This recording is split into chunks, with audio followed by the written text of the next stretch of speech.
The drive from Naples to Gainesville was 288 miles of gut-wrenching anxiety, and not because of destruction from the massive hurricane that tore through the day before. Along that entire stretch of Interstate 75, 4 hours from far southwest Florida to nearly the top of the state, there was hardly a functioning gas pump to be found. Mile after mile, motorists were exiting the freeway on fumes and encountering the same sorry sight: empty gas pumps covered with yellow bags, or even worse, wrapped in the dreaded shrink wrap. "We are just trying to get back," said Rachel Montagudo, who was hauling an oversized camper from Georgia back to Fort Lauderdale after fleeing the storm, but hadn't seen any gas since she'd crossed the state line. Hurricane Irma threw Florida into an epic gas crisis, turning the minor chore of filling up into what could feel like a fool's errand. With ships unable to make deliveries through the storm and power outages forcing stations to close, up to 40% of the gas stations in the state were unable to provide fuel Tuesday, the online source GasBuddy reported. As hundreds of thousands of evacuated Floridians motor back toward homes in areas ravaged by the hurricane, the hunt for gas has become a communal obsession. People loiter at empty gas stations in the hope the situation might change. A car drives into an empty station and parks, soon a dozen more cars pile in, thinking the driver knew something they didn't. This happened at a Thornton's filling station north of Tampa. An empty parking lot quickly came alive with chattering motorists hoping for gas. One motorist started pouring gas into her tank from big plastic containers. Nearby, a man had been snoozing in a jalopy he had aspirationally parked alongside a shuttered pump.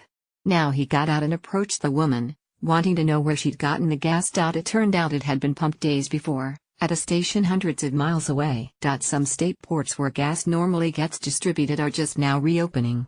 Regular gas refineries and supply lines disrupted by the wreckage Hurricane Harvey wrought last month in Texas are still recovering. And gas trucks were blocked for days making their way down the Florida coast as Irma passed through. It all created a desperate situation up and down the state. The one station that appeared to be open off I-75 north of Tampa on Monday night created chaos. A line down the exit ramp extended miles up the highway. Police lights glared by the intersection, with stressed officers trying to bring some order to the hordes of desperate drivers gridlocked at the filling station entrance. The appearance of the gas line caused others to stop, setting off a chain reaction down the already clogged highway and bringing traffic to a near standstill for at least 15 miles. Environmentalists have weighed in on TV, blaming the state's heavy dependence on oil and pointing to how much less gas everyone would need had there been more hybrids on Florida interstates and fewer fuel-guzzling SUVs. SUV enthusiasts blamed environmentalists, complaining that their hostility to new oil pipelines worsened the shortages that choked Florida. Often, motorists blamed one another. When a couple of retirement age pulled up to a pump in Gainesville, they shot a look of incredulity and annoyance at a journalist who informed them there wasn't a drop of gas in the station, or pretty much any station for the next 250 miles.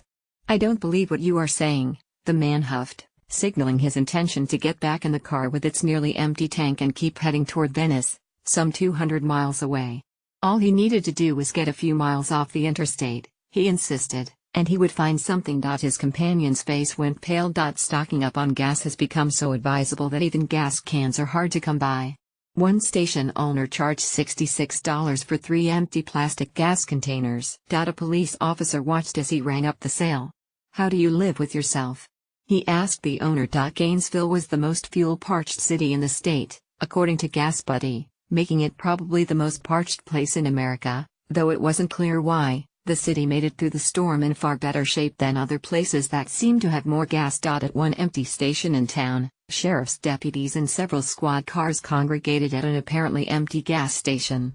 Asked by a reporter why they were loitering at a gas station with no gas, one of the officers responded warily. "I have nothing to say about that," he said. Nearby, Devin Schker sat in his car by one of the empty pumps, looking forlorn. The Key West resident trying to get home figured he had enough fuel to make it maybe 50 miles. He had a lot farther than that to go. He had seen some open stations pumping gas farther north, but the lines were long. He'd kept driving. "I kept thinking, it'll get a little better if I keep going," he said. "It didn't get better. Now I don't."